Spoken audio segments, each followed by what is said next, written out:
आप सभी को मेरा नमस्कार। आज जो मैं कहानी सुनाने जा रही हूँ उसका नाम है पर्दा और इसे लिखा है लेखक यशपाल ने। आप इस कहानी को पूरा सुनिएगा और आपको ये कहानी कैसी लगी और मेरा प्रयास कहाँ तक सफल है आप कमेंट करके ज़रूर बताइएगा। चैनल को प्लीज़ सब्सक्राइब कर दीजिए और वीडियो को लाइक करना ना भूलें। चलिए सुनते हैं कहानी पर्दा। चौधरी पीर बख्श के दादा चुंगी के महकमे में दरोगा थे। आमदनी अच्छी थी। एक छोटा पर पक्का मकान भी उन्होंने बनवा दिया था। लड़कों को पूरी तालीम दी। दोनों लड़के एंट्रेंस पास करके रेलवे में और डाक खाने में बाबू हो गए। चौधरी साहब की ज़िंदगी में लड़कों के ब्याह और बाल बच्चे भी हुए, लेकिन ओहदे में खास तरक्की न हुई। वही 30 और 40 रुपये माहवार का दर्जा। अपने ज़माने की याद कर चौधरी साहब कहते, वो भी क्या वक्त थे। लोग मिडिल पास कर डिप्टी कलेक्टरी करते थे और आजकल की तालीम है कि एंट्रेंस तक अंग्रेजी पढ़कर लड़के 30-40 से आगे नहीं बढ़ पाते। बेटों को ऊंचे ओहदे पर देखने का अरमान लिए ही उन्होंने आंखें मूंद ली। इंशाअल्लाह चौधरी साहब की कुनगे में बरकत हुई। चौधरी फजल कुर्बान रेलवे में काम करते थे। अल्लाह ने उन्हें 4 बेटे और 3 बेटियां दी। चौधरी इलाही बख्श डाक खाने में थे। उन्हें भी अल्लाह ने 4 बेटे और 2 लड़कियां बख्शी। चौधरी खानदान अपने मकान को हवेली पुकारता था। नाम बड़ा देने पर जगह तंग ही रही। दरोगा साहब के ज़माने में जनाना भीतर था और बाहर बैठक में वे मोढ़े पर बैठ नैचा गुड़गुड़ाया करते। जगह की तंगी की वजह से उनके बाद भी बैठक में जनाने में भी शामिल हो गई और घर की ड्योढ़ी पर पर्दा लटक गया। बैठक न रहने पर भी घर की इज्जत का ख्याल था, इसलिए पर्दा बोरी के टाट का नहीं बढ़िया किस्म का रहता। जाहिर है दोनों भाइयों के बाल बच्चे भी एक ही मकान में रहने पर भी भीतर सब अलग अलग था। ड्योढ़ी का पर्दा कौन भाई लाए? इस समस्या का हल इस तरह हुआ कि दरोगा साहब के ज़माने की पलंग की रंगीन दरियाँ एक एक के बाद एक ड्योढ़ी पर लटकाई जाने लगी। तीसरी पीढ़ी के ब्याह शादी होने लगे। आखिर चौधरी खानदान की औलाद को हवेली छोड़कर दूसरी जगह तलाश करनी पड़ी। चौधरी इलाही बख्श के बड़े भाई साहबजादे एंट्रेंस पास कर डाक खाने में 20 रुपये की क्लर्की पा गए। दूसरे साहबजादे मिडिल पास कर अस्पताल में कंपाउंडर बन गए। ज्यों ज्यों जमाना गुजरता जाता तालीम और नौकरी दोनों मुश्किल होती जाती और तीसरे बेटे होनहार थे। उन्होंने वजीफा पाया। जैसे तैसे मिडिल कर स्कूल में मुदर्रिस हो देहात चले गए। चौथे लड़के पीर बख्श प्राइमरी में आगे न बढ़ सके। आजकल की तालीम माँ बाप पर खर्च के बोझ के सिवा और है क्या। स्कूल की फीस हर महीने और किताबें कापियों के नक्शे के लिए रुपए ही रुपए।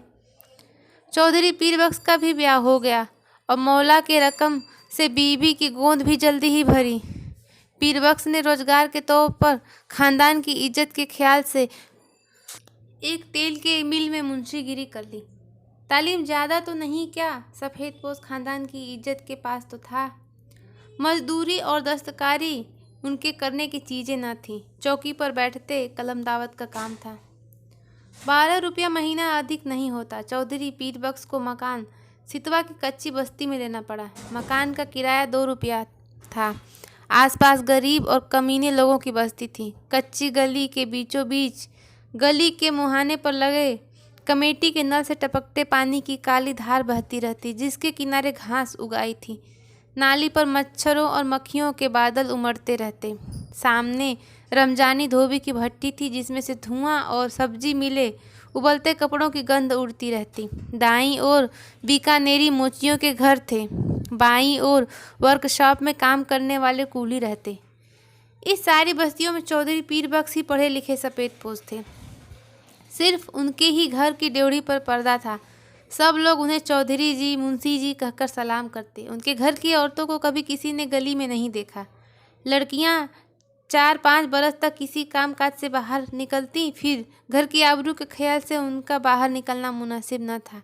पीर बख्श खुद ही मुस्कुराते हुए सुबह शाम कमेटी के नल से घड़े भर लाते। चौधरी की तनख्वाह 15 बरस में 12 से 18 हो गई। खुदा की बरकत होती है तो रुपए पैसे की शक्ल में नहीं, औलाद की शक्ल में होती है। 15 बरस में 5 बच्चे हुए, पहले 3 लड़कियां और बाद में 2 लड़के।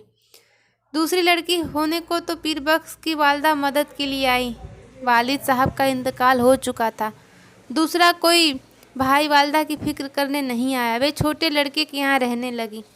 जहाँ बाल बच्चे और घर बार होता है, 100 किस्म की झंझटें होती ही हैं।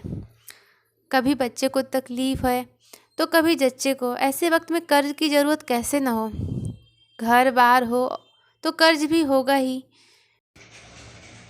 मिल की नौकरी का कायदा पक्का होता है। हर महीने की 7 तारीख को गिनकर तनख्वाह मिल जाती है। पेशगी से मालिक को चिढ़ है। कभी बहुत ज़रूरत होने पर ही मेहरबानी करते हैं। ज़रूरत पड़ने पर चौधरी घर की कोई छोटी मोटी चीज़ गिरवी रखकर उधार ले आते। गिरवी रखने से रुपए के 12 आने ही मिलते, ब्याज मिलाकर 16 आने हो जाते और फिर चीज़ के घर लौटाने आने की संभावना न रहती। मोहल्ले में चौधरी पीर बख्श की इज्जत थी। इज्जत का आधार था घर के दरवाजे पर लटका पर्दा। भीतर जो हो पर्दा सलामत रहता। कभी बच्चों की खींच खांच या बेदर्द हवा के झोंकों से उसमें छेद हो जाते तो पर्दे की आड़ से धागा हाथ सुई धागा से उसकी मरम्मत कर देते। दिनों का खेल। मकान की डेवड़ी के किवाड़ गलते गलते बिल्कुल गल गए। कई दफ़े कसे जाने से पेंच टूट गए और सुराख ढीले पड़ गए। मकान मालिक सुरजू पांडे को उसकी फिक्र न थी। चौधरी कभी जाकर कहते तो सुनते तो उत्तर मिलता, कौन बड़ी रकम थमा देते हो, 2 रुपल्ली किराया और वह भी 6-6 महीने का बकाया। जानते हो लकड़ी का क्या भाव है, न हो मकान छोड़ जाओ। आखिर किवाड़ गिर गए। रात में चौधरी उन्हें जैसे तैसे चौखट से टिका देते। रात भर दहशत रहती कि कहीं कोई चोर न आ जाए। मोहल्ले में सफ़ेद पोशी और इज्जत होने पर भी चोर के लिए घर में कुछ न था। शायद एक भी साबित कपड़ा बर्तन ले जाने के लिए चोर को न मिलता। पर चोर तो चोर है। छीनने के लिए कुछ न हो तो चोर का डर तो होता ही है। वह चोर जो ठहरा। चोर से ज़्यादा फिक्र थी आबरू की। किवाड़ न रहने पर पर्दा ही आबरू का रखवाला था। वह पर्दा भी तार तार होते एक रात आंधी में किसी तरह हालत में लटकने लायक न रह गया। दूसरे दिन घर की एकमात्र पुश्तैनी चीज़ दरी दरवाजे पर लटक गई। मोहल्ले वालों ने देखा और चौधरी को सलाह दी, अरे चौधरी, इस ज़माने में दरी यूँ काहे खराब करोगे, बाजार से टाट ला, टाट का टुकड़ा न लटका दो। पीर बख्श टाट की कीमत भी आते जाते कई दफ़े पूछ चुके थे। 2 गज टाट 8 आने से कम में न मिल सकता था। हंसकर बोले, होने तो क्या है, हमारे यहाँ पक्की हवेली में भी ड्योढ़ी पर दरी का ही पर्दा रहता था। कपड़े की महंगाई के इस ज़माने में घर की 5 औरतों के शरीर से कपड़े जीर्ण होकर यूँ गिर रहे थे जैसे पेड़ अपनी छाल बदलते हैं। पर चौधरी साहब की आमदनी से दिन में एक दफ़े किसी तरह का पेट भर सकने के लिए आटा के अलावा कपड़े की गुंजाइश कहाँ। खुद उन्हें नौकरी पर जाना होता। पायजामे में जब तक पैबंद संभालने की ताब न रही, मार्किन का एक कुर्ता पैजामा जरूरी हो गया। पर लाचार थे। गिरवी रखने के लिए घर में जब कुछ भी न हो, गरीब का एकमात्र सहायक है पंजाबी खान। रहने की जगह भर देखकर वह रुपया उधार दे सकता है। 10 महीने पहले गोद में लड़के के बरकत के जन्म के समय पीर बख्श को रुपए की ज़रूरत आ पड़ी। कहीं और कोई प्रबंध न हो सकने के कारण उन्होंने पंजाबी खान बबर अली से 4 रुपये उधार लिए थे। बबर अली खान को रोजगार सितवा के उस कच्चे मोहल्ले में अच्छा खासा चलता था। बीकानेरी मोची वर्कशॉप के मजदूर और कभी कभी रामजानी धोबी सभी बबर मियाँ से कर्ज लेते रहते। कई दफ़े चौधरी पीर बख्श ने बबर अली को कर्ज और सूद की किस्त न मिलने पर अपने हाथ के डंडे रीढ़ी का दरवाज़ा पीटते देखा था। उन्होंने साहूकार को और रीढ़ी के बीच बचौवल भी करना पड़ा था। खान को वे शैतान समझते थे, लेकिन लाचार हो जाने पर उसी की शरण लेनी पड़ी। 4 आना रुपया महीने पर 4 रुपया कर्ज लिया। शरीफ खानदानी मुसलमान भाई का ख्याल कर बबर अली ने 1 रुपया माहवार की किस्त मान ली। 8 महीने में कर्ज अदा होना तय हुआ। खान की किस्त न दे सकने की हालत में अपने घर के दरवाजे पर फजीहत हो जाने की बात ख्याल कर चौधरी के रोंवे खड़े हो जाते। 7 महीने फाका करके भी वह किसी तरह से किस्त देते चले गए। लेकिन जब सावन में बरसात बिछड़ गई और बाजरा भी रुपये का 3 सेर मिलने लगा, किस्त देना संभव न रहा। खान 7 तारीख की शाम को ही आया। चौधरी पीर बख्श ने खान की दाढ़ी छू और अल्लाह की कसम खा 1 महीने की मुआफ़ी चाही। अगले महीने 1 का सवा देने का वायदा किया। खान टल गया। भादो में हालत और भी परेशानी हो गई। बच्चों की माँ की तबीयत रोज़ रोज़ गिरती जा रही। खाया पिया उसके पेट में न ठहरता। पथ के लिए उसे गेहूं की रोटी देना ज़रूरी हो गया। गेहूं मुश्किल से रुपये का सिर्फ 2.5 सेर मिलता था। बीमार का जी ठहरा।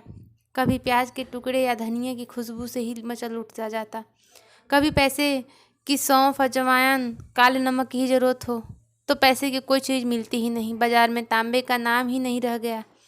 नाहा की कन्नी निकल जाती है।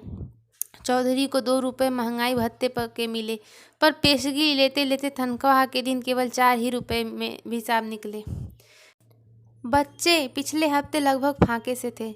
चौधरी कभी गली से 2 पैसे की चौराई खरीद लाते, कभी बाजरा उबाल सब लोग कटोरा कटोरा भर पी लेते। बड़ी कठिनाई से मिले 4 रुपयों में 1.25 रुपया खान के हाथ में धर देने की हिम्मत चौधरी का न हुई।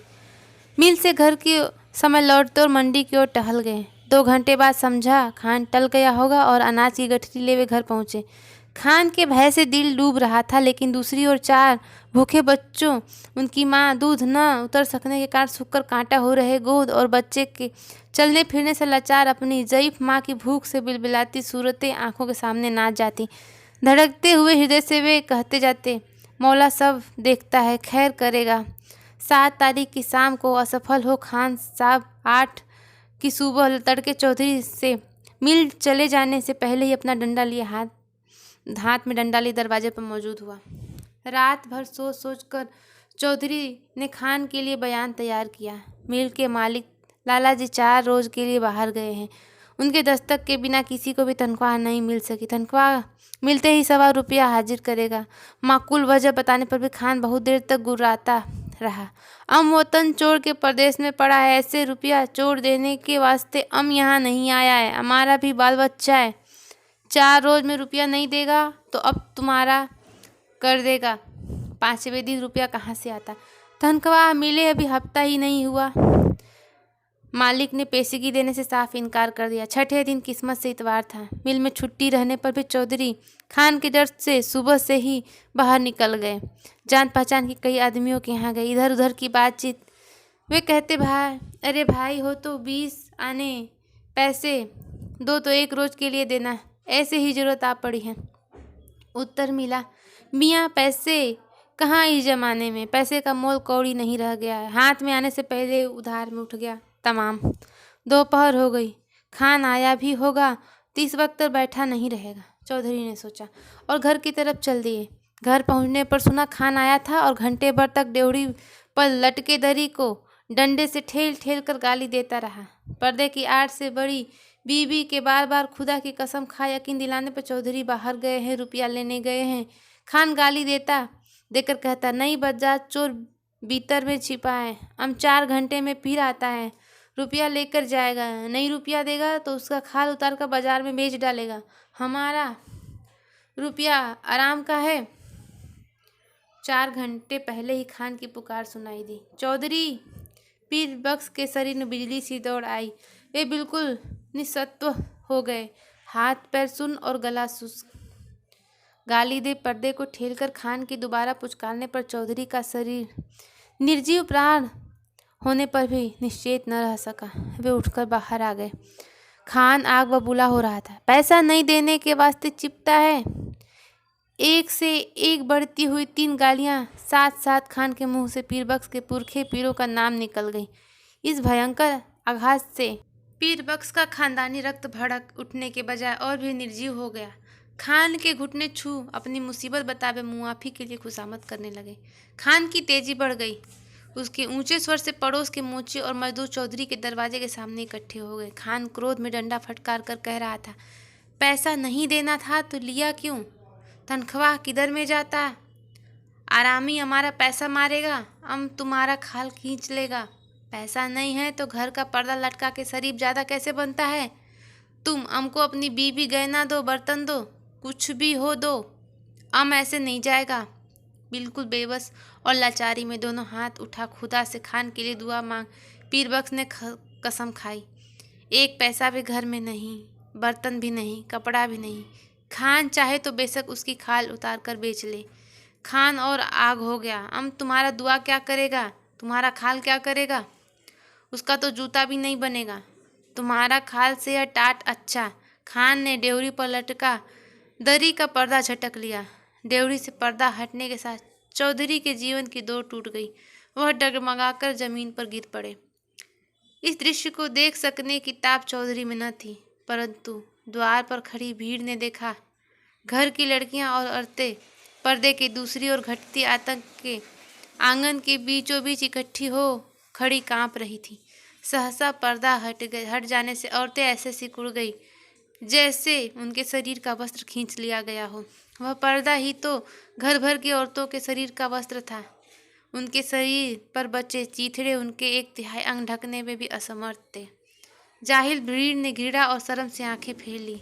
उस नग्नता की झलक से खान की कठोरता भी पिघल गई। ग्लानि से थूक पर्दे को आंगन में वापस फेंक क्रुद्ध निराशा में उसने लाहौल बिला कहा और असफल लौट गया। भय से चीख कर ओट में हो जाने के लिए भागती हुई औरतों पर दया कर भीड़ छट गई। चौधरी बेसुध पड़े थे। जब उन्हें होश आया, डेवढ़ी का पर्दा आंगन के सामने पड़ा था, परंतु उसे उठाकर फिर से लटका देने का सामर्थ्य उनमें शेष न था। शायद अब इसकी आवश्यकता भी न रही। पर्दा जिस भावना से अवलंब था वह मर चुकी थी। कहानी पर्दा यहीं पर समाप्त होती है।